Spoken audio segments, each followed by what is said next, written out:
आत्मा ज्ञानं स्वयं ज्ञानं ज्ञानादन्यत् करोति किम्। परभावस्य कर्तात्मा मोऽयं व्यवहारिणाम्। आत्मा तो ज्ञान है, ज्ञान स्वरूप है। आत्मा ज्ञान के अलावा और क्या करे। आत्मा पर भावों का करता है, ऐसा मानना तो व्यवहारी जीवों का केवल मोह मात्र है। इस तरह इतने सुंदर श्लोक का अर्थ करके अब हम मास्टर की के उन शब्दों का अध्ययन करते हैं जिनके चार चार भेद हैं। आज हम पहला शब्द लेते हैं मनोयोग। बाह्य पदार्थ के चिंतन में प्रवृत्त हुए मन से उत्पन्न जीव प्रदेशों के परिस्पंदन को, आत्मा के प्रदेशों के परिस्पंदन को मनोयोग कहते हैं। मनोयोग के चार भेद हैं: सत्य योग, मिशा योग, सत्य मिशा मनोयोग, असत्य मिशा मनोयोग। सद्भाव अर्थात समीचीन पदार्थ के विषय करने वाले मन को सत्य मन कहते हैं और उसके द्वारा जो योग होता है उसे सत्य मनोयोग कहते हैं। इसके विपरीत योग को मिशा मनोयोग या सत्य मनोयोग कहते हैं। सत्य और मिशा योग को सत्य मिशा योग या उभय मनोयोग कहते हैं। जो मन ना तो सत्य हो ना मिशा हो उसे असत्य मिशा मन कहते हैं और उसके द्वारा जो योग होता है उसे असत्य मिशा मनोयोग या अनुभय मनोयोग कहते हैं। इस तरह से हमने मनोयोग के चार भेद पढ़े: सत्य, असत्य, उभय, अनुभय। अब हम दूसरा शब्द लेते हैं वचन योग। इसके भी चार भेद हैं: सत्य, असत्य, उभय, अनुभय। वचन योग वीर्य अंतराय कर्म के क्षयक्षम से होने से जीव में जो वाग लब्धि प्रकट होती है, बोलने की जो सामर्थ्य प्रकट होती है और वह बोलने के लिए तत्पर होता है, तब वचन वर्गणा के निमित्त से वचन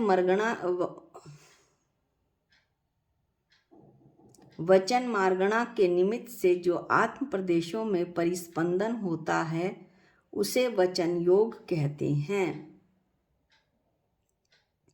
वीर्य अंतराय कर्म के क्षयक्षम होने से जीव में जो बोलने की सामर्थ्य प्रकट होती है और वह बोलने के लिए तत्पर होता है, तब वचन मार्गणा के निमित्त से आत्म प्रदेशों में जो परिस्पंदन होता है उसे वचन योग कहते हैं।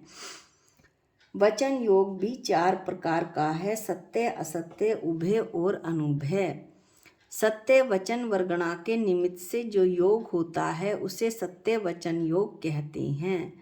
इससे विपरीत योग को मिशा वचन योग या असत्य वचन योग कहते हैं। सत्य और मिशा वचन रूप योग को उभय वचन योग कहते हैं।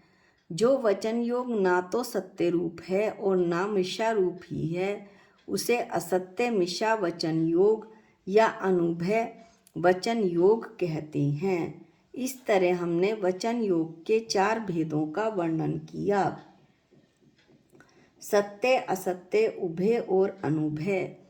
अब हम पढ़ते हैं कर्मबंध और कर्मबंध के चार भेद पढ़ते हैं: प्रकृति, प्रदेश, स्थिति और अनुभाग।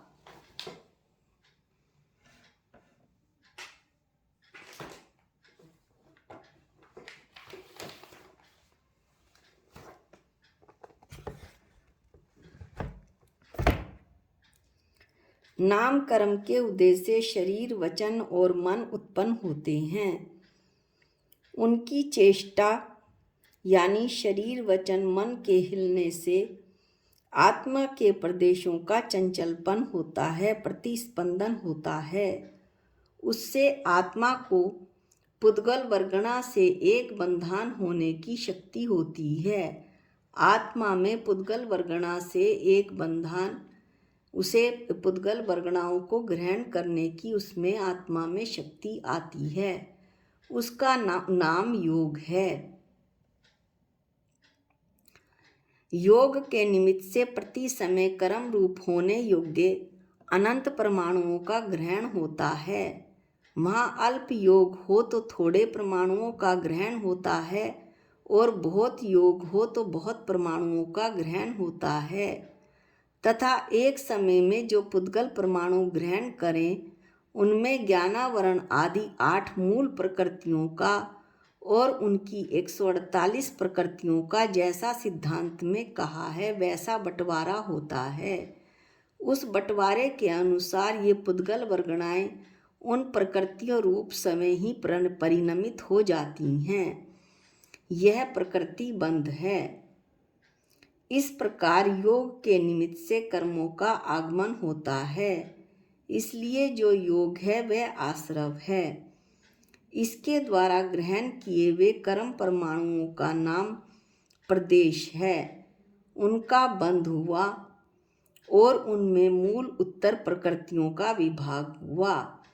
इस तरह योगों द्वारा प्रदेश बंध तथा प्रकृति बंध का होना जानना चाहिए। इसके 2 भेद हमने पढ़ लिए, प्रकृति और प्रदेश। अब 2 भेद और पढ़ेंगे हम, कर्म बंध के स्थिति और अनुभाग। कर्म बंध के 2 भेद हैं, स्थिति और अनुभाग। ये और पढ़ेंगे। अभी हमने पढ़ा था प्रकृति और प्रदेश बंध जो कि योग से होते हैं। स्थिति और अनुभाग बंध कषाय से होते हैं। मोह के उदय से मिथ्यात्व, क्रोध आदि जो भाव होते हैं उन सब का नाम सामान्यतः कषाय है।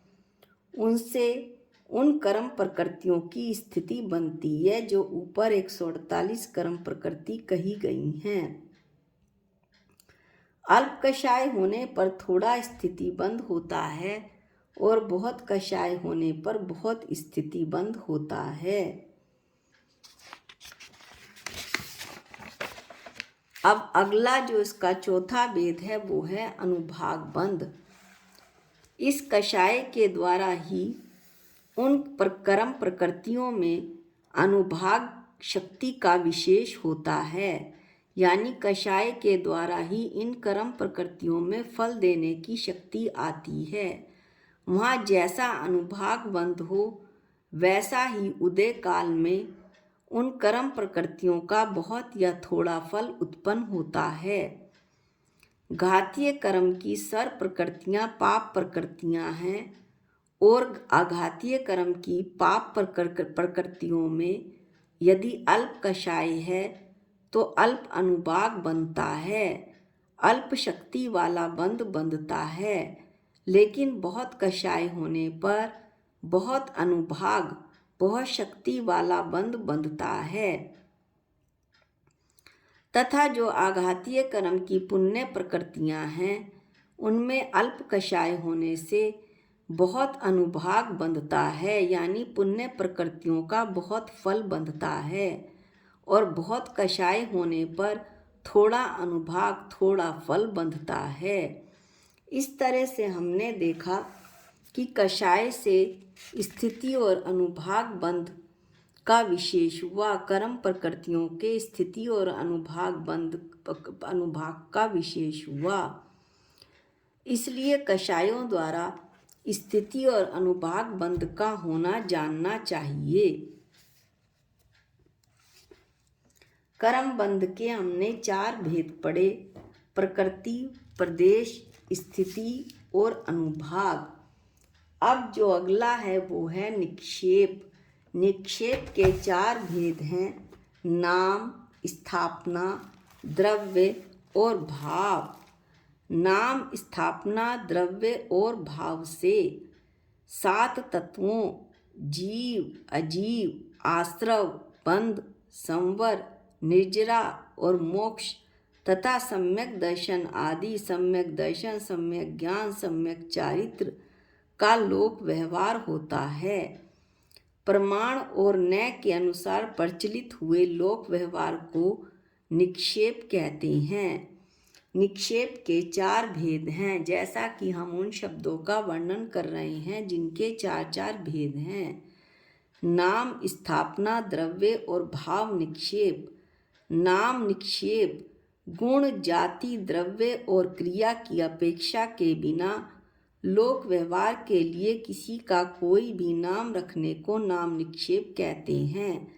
जैसे किसी माता पिता ने अपने पुत्र का नाम इंद्र रखा, किंतु उस पुत्र में इंद्र का तो कोई गुण नहीं, अतः वह पुत्र नाम मात्र से इंद्र है, वास्तव में वह इंद्र नहीं है। निक्षेप का अगला भेद है स्थापना निक्षेप। धातु की, काष्ठ यानी लकड़ी की, पाषाण यानी पत्थर की आदि के चित्र या मूर्ति तथा अन्य पदार्थ में यह वह है इस प्रकार कल्पना करना।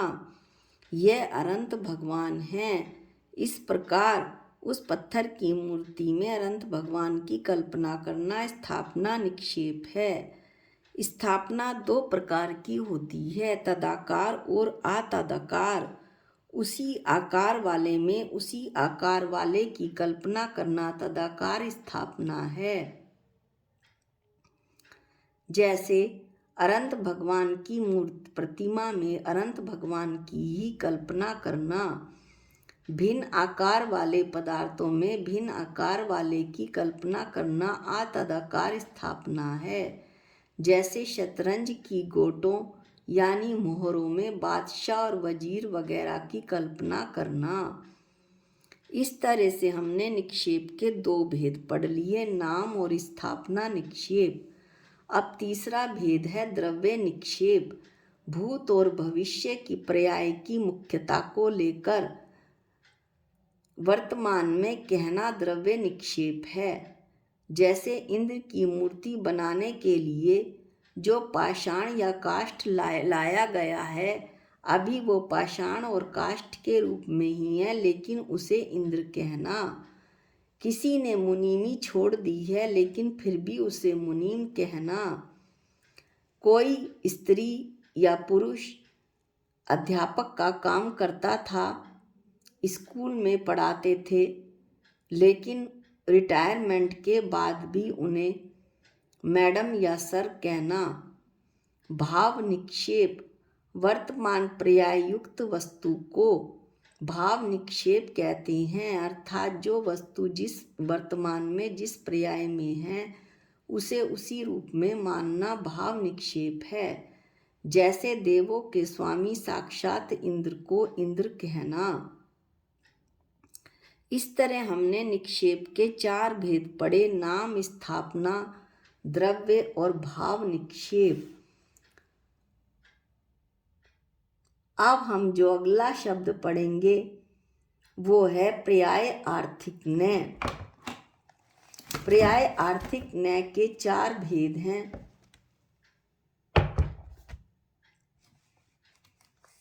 ऋजु सूत्र, शब्द, संभिरूढ़ एवं भूत पर्याय आर्थिक न्याय।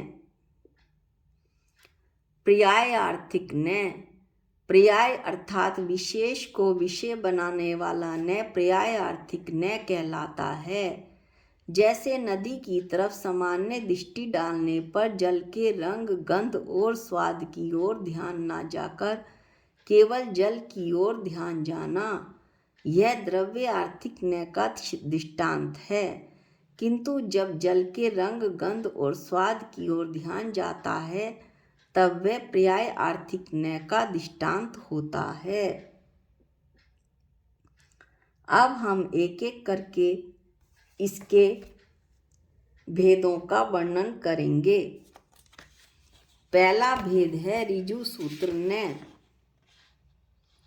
भूत और भावी की पर्यायों को छोड़कर जो वर्तमान पर्याय को ग्रहण करे उसे ऋजु सूत्र न्याय कहते हैं। ऋजु सूत्र न्याय के 2 भेद हैं। सूक्ष्म ऋजु सूत्र न्याय, जो पदार्थ की अत्यंत सूक्ष्म एक समय मात्र की पर्याय को ग्रहण करे वो सूक्ष्म ऋजु सूत्र न कहलाता है। स्थूल ऋजु सूत्र न जो पदार्थ की अनेक समय की स्थूल पर्याय को ग्रहण करे। सूक्ष्म पर्याय को कहना असंभव है, क्योंकि जब तक उसका कथन होगा तब तक पर्याय पलट जाएगी। अतः लोक व्यवहार में स्थूल पर्याय का ही कथन होता है।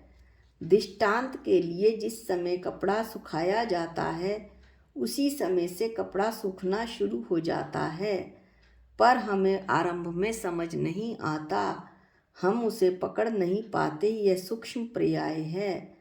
जब कपड़ा सूख जाता है तब हमारी पकड़ में आता है, यह स्थूल पर्याय है। इसी तरह से मनुष्य की स्थूल पर्याय आदि। शब्द न जो न लिंग, संख्या, कारक आदि के व्यभिचार यानी दोषों को दूर करता है, उसे शब्द न कहते हैं। यह न लिंग आदि के भेद से पदार्थ को भेद रूप ग्रहण करता है। विभिन्न पर्यायवाची शब्दों को यह न एक ही अर्थ में ग्रहण करता है। जैसे साधु को साधु, मुनि, दिगंबर, तपस्वी ये पर्यायवाची शब्द हैं, लेकिन इन सब का अर्थ अलग अलग है, पर शब्द न इनमें भेद नहीं करता। शब्द न व्याकरण की गलती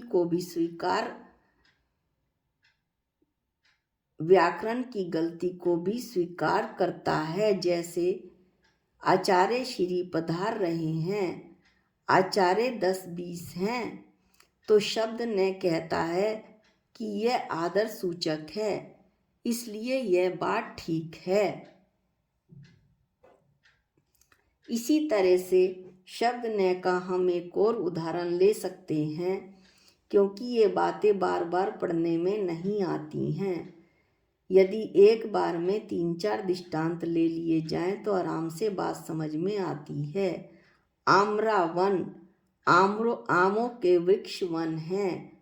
यहाँ जो आम शब्द है वो बहुवचन है और वन शब्द एक वचन है। यद्यपि व्यवहार में ऐसे प्रयोग होते हैं।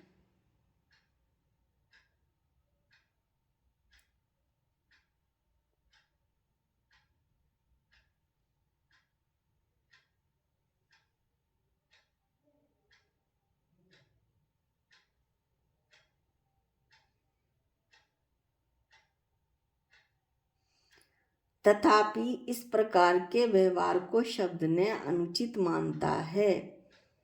लेकिन पर्यायवाची सभी शब्दों को एक ही अर्थ में ग्रहण करता है, जैसा कि अभी बताया था। वह शब्द न है, जैसे निर्गंथ, श्रमण, मुनि आदि, इन शब्दों को एक ही अर्थ में ग्रहण कर लेता है।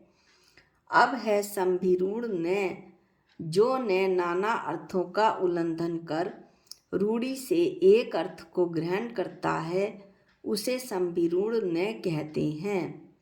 यानी कि लिंग आदि का भेद न होने पर भी शब्द पर्याय के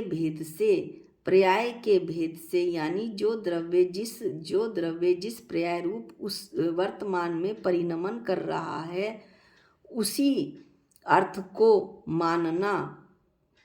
अर्थ के भेद को मानने वाला जो न है वो संभिरूढ़ न है। दृष्टांत से समझेंगे।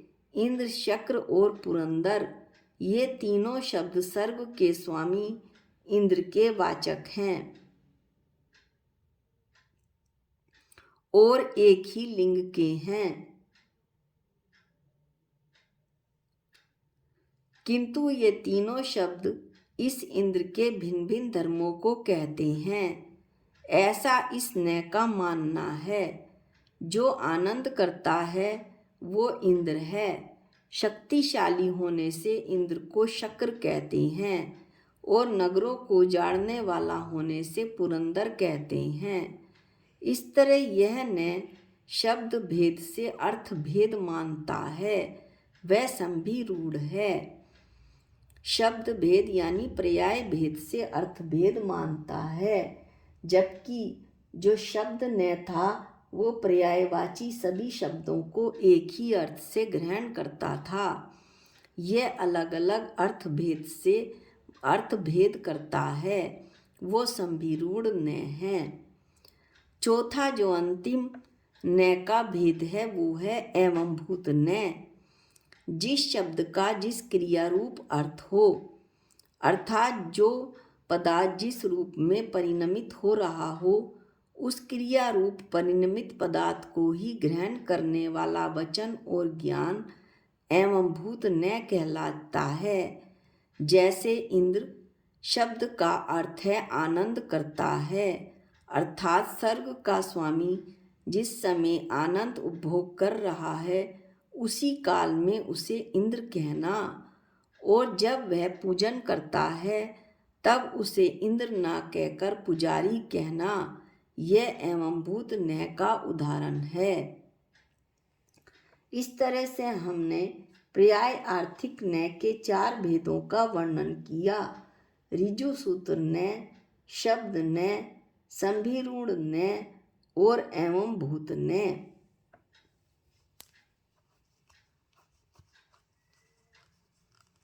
आज के वीडियो में इतना ही। अगले वीडियो में हम अगले कुछ शब्दों का अध्ययन करेंगे। निज निधि निज में बताई ये अनंत उपकार है, इसके लिए जिन वाणी माँ को वंदनानंत बार है, वंदनानंत बार है। सबको जय जिनेंद्र।